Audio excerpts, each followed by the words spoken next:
자, 제가 좀 전에 여러분들께 자료에 대해서 말씀드렸습니다. 자, 그렇다면은, 자, 1차 자료는 무엇이고 2차 자료는 무엇이고, 자, 아마 이런 부분들도 여러분이 좀 질문을 하실 수 있으리라 생각을 합니다. 자, 먼저 자료 활용을 어떻게 하는지 한번 좀 먼저 말씀드리도록 하겠습니다. 아마 지금 여기에서 만약에 이 강의를 듣고 하신다라고 하면은, 네, 학위 논문을 쓰시거나, 그리고 대체적으로는 좀 성서학 그것과 관련해서 여러분들이 글을 쓰시지 않을까 생각을 합니다. 하지만 성서학뿐만이 아니라 뭐 성서에 대한 것이거나 혹은 다른 글쓰기나 이런 것들도 제가 지금 말씀드린 것은 굉장히 베이직이 되는 부분들이니까요. 자, 그 부분에 대해서 한번 좀 말씀드리도록 하겠습니다. 여러분이 자료를 활용을 할 때는요. 여기에서 지금 말씀드린 자료는 2차 자료입니다. 그런데 1차 자료를 분석한 후에 2차 자료를 활용하는 것과 1차 자료를 내가 분석하기 전에 2차 자료를 활용하는 것, 이것은 전혀 다른 의미입니다. 왜 그러느냐 하면은 만약에 자, 첫 번째로 제가 1차 자료를 분석한 후에 자료를 활용하는 것, 이것에 대해서 말씀드리면요. 1차 자료를 만약에 먼저 분석한다라고 하면은 거기에서 나의 의견이 생깁니다. 나의 궁금증이 생기고요. 내가 주장하고 싶은 것이 당연히 생깁니다. 안 생긴다라고 하면은 내가 1차 자료를 제대로 분석하지 않았기 때문입니다. 자, 그렇기 때문에 1차 자료에 대해서 분석을 한 다음에 그 다음에 2차 자료를 활용을 하면은 자신의 견해가 어느 정도 형성된 상태에서 2차 자료를 보는 행위를 이야기를 하는 것이고요. 그리고 내가 먼저 분석을 한 것, 그것에 대한 평가, 혹은 그것에 대해서 비평하는 것을 이야기를 하는 것이죠. 그리고 그것에 대해서 보충하는 것. 나의 생각을 비평하거나 혹은 평가하거나 보충하는 것으로 2차 자료를 활용합니다. 자, 이것이 1차 자료를 분석한 후에 자료를 활용하는 것. 이러한 경우에는 2차 자료가 굉장히 유익합니다. 자, 또 하나는 뭐냐 하면은 내가 무엇을 서술하고 싶은지, 그리고 내가 무엇이 궁금한지 그 관점을 알고 읽기 때문에 2차 자료를 굉장히 능수능란하게 내가 활용을 할 수 있습니다. 그와 달리 좀 전에 제가 말씀드렸던 다른 사람의 시각으로 나를 보충한다거나 이런 것뿐만이 아니라 또 하나는 내가 어느 정도 나의 시각이 생겼기 때문에 그 시각을 가지고요. 다른 2차 자료를 비평적으로 읽게 됩니다. 여기서 지금 이야기하고 있는 2차 자료는 다른 사람들이 해놓은 연구 결과라고 여러분이 생각을 하시면 되겠습니다. 자, 그런데 만약에 순서가 바뀌어서 1차 자료를 내가 분석하기 전에 2차 자료를 먼저 보고 활용한다라고 하면 어떤 문제가 생기느냐? 사실은 굉장히 생각보다 큰 문제가 생깁니다. 왜 그러냐면요. 나의 견해가 없는 상태에서 다른 사람의 책을 보는 행위를 이야기를 합니다. 나의 견해가 없는 상태에서 다른 사람의 책을 읽기 때문에 이것은 다른 사람의 해석에 의존하게 됩니다. 또 하나는 다른 사람의 생각을요, 내 것으로 착각하게 됩니다. 어떤 경우에 그러한 일들이 생기느냐? 여러분이 만약에 논문을 쓰신다라고 하면은 2차 자료를 하나만 읽는 것이 아니라 굉장히 여러 2차 자료를 읽을 것입니다. 그런데 처음 읽을 때는요. 나의 생각이 없는 상태에서 다른 사람의 거를 읽고 하기 때문에 그것에 대해서 내가 '이 사람이 이렇게 해석을 했구나.'라고 하는 것을 내가 수용하게 됩니다. 그런데 그것과 비슷한 것들을 계속해서 읽어 나가잖아요. 그러면은 나중에는 마치 내가 그것을 분석한 것처럼 받아들입니다. 사실 이거는 내가 연구를 한 것이 아니라 다른 사람이 연구한 것을 내가 받아들인 것이거든요. 그런데 마치 내가 연구한 것처럼 받아들이는, 네, 이러한 정말 웃지 못할 이런 상황이 전개가 됩니다. 또 하나는 정말 많은 책들을 읽고 하다 보니까요.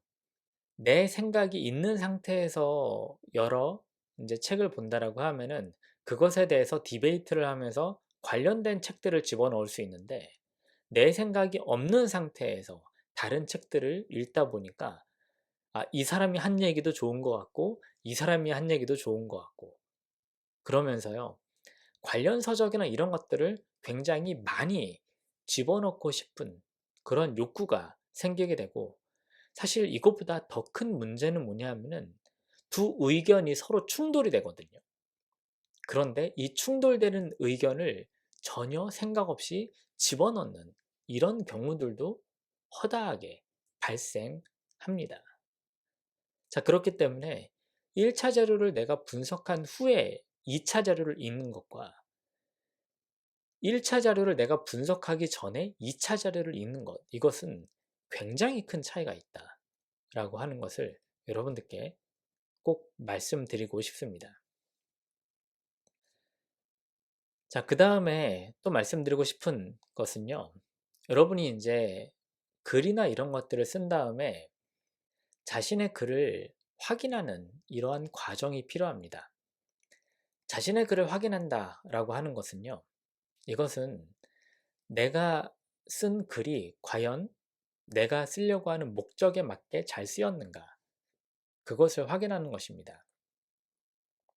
그것을 확인하는 방법은 뭐냐 하면은 한마디로 정의하라 라고 하는 것입니다.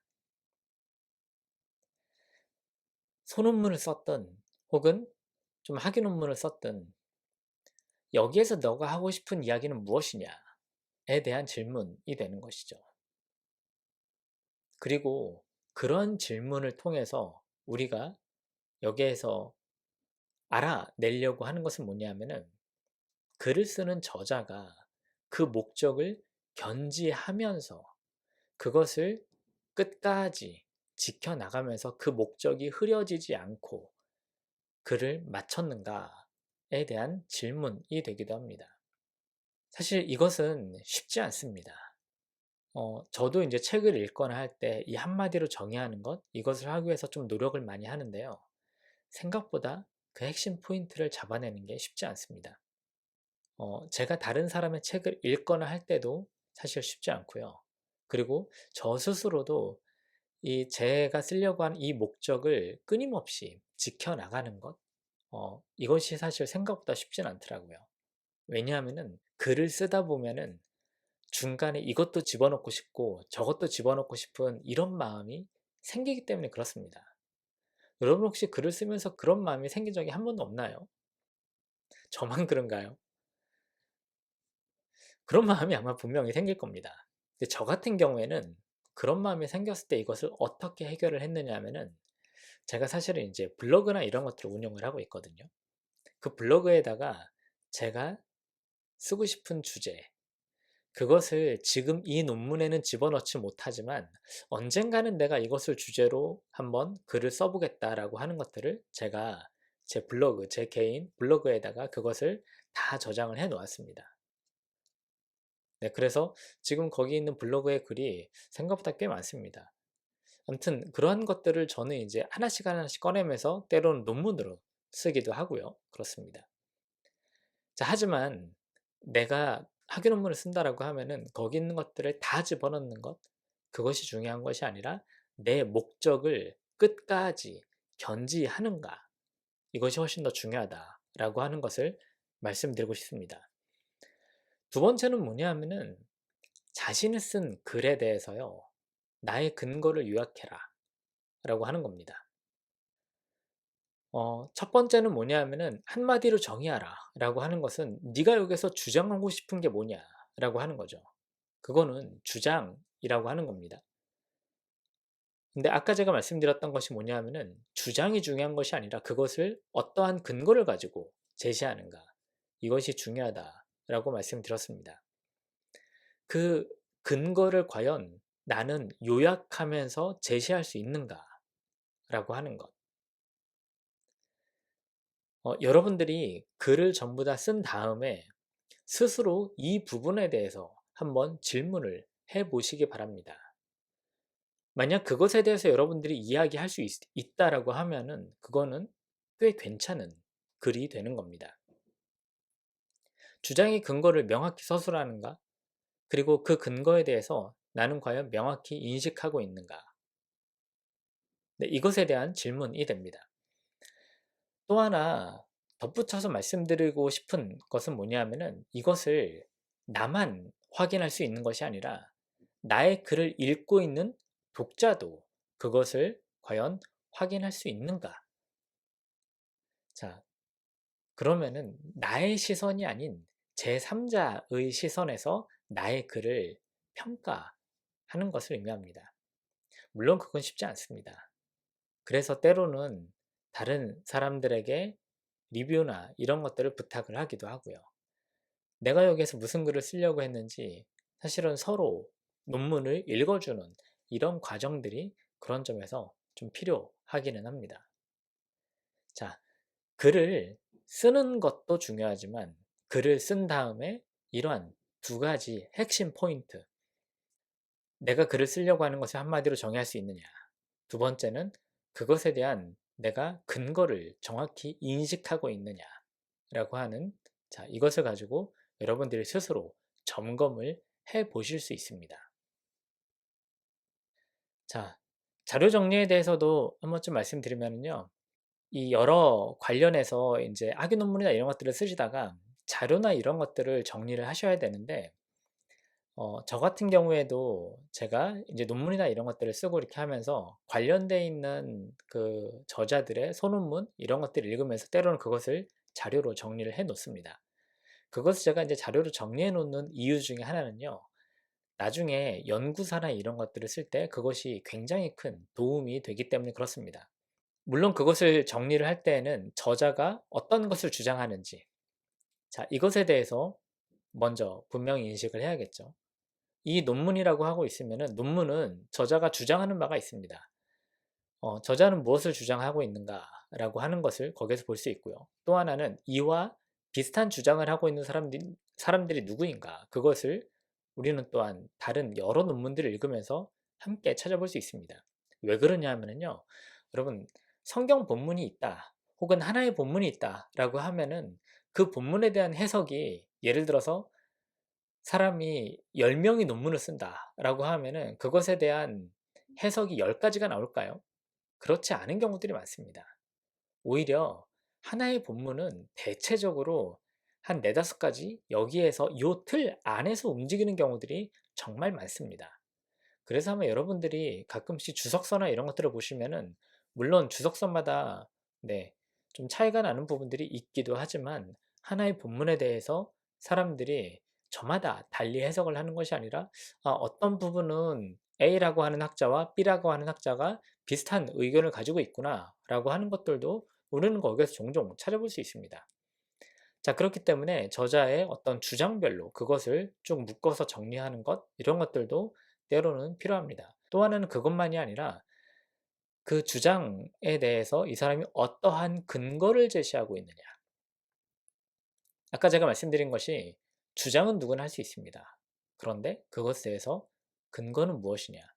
이 저자의 주장과 근거에 대해서 우리는 그것을 육하원칙이라고 하는 것을 가지고 그 저자가 어떠한 근거를 가지고 이 주장을 하고 있는지 파악할 수 있다라고 하면은 그러면은 글을 읽어내는 실력도 굉장히 뛰어나게 됩니다. 자, 사실 그것을 위해서요, 좀 프로그램이나 이런 것들도 말씀드리면은 네, 마인드맵 같은 것 이것을 여러분이 네, 활용을 하시면 좀 좋겠습니다. 예를 들어서 여러분들이 학위 논문을 쓰시잖아요. 그러면은 학위 논문을 쓰시려면은 적어도 한 100권 이상의 책을 읽으셔야 되는데 그 100권 이상의 책을 읽었을 때 내가 그것을 나중에 다 기억을 한다? 실질적으로 그런 것은 거의 불가능합니다. 그렇기 때문에 그것을 내가 미리미리 조금씩 정리를 해 놓고 마인드맵이나 이런 것들을 통해서 예를 들어서 A라고 하는 학자는 어떻게 주장을 하고 있고 그리고 왜 그런 근거를 이야기를 하는지 이런 것을 여러분이 잘 어떤 소논문이나 이런 것들을 읽을 때 정리를 해 놓으시면은요. 그러면 나중에 다른 논문을 읽거나 할 때도 정말 큰 도움이 됩니다. 그리고 나중에 연구사를 쓸 때 연구사는 다른 것이 아니라 그것을 그냥 여러분이 초반에 정리해 놓으시는 것을 그것을 가지고 여기에서 글로 옮기는 것, 그것이 연구사가 또한 될 수도 있습니다.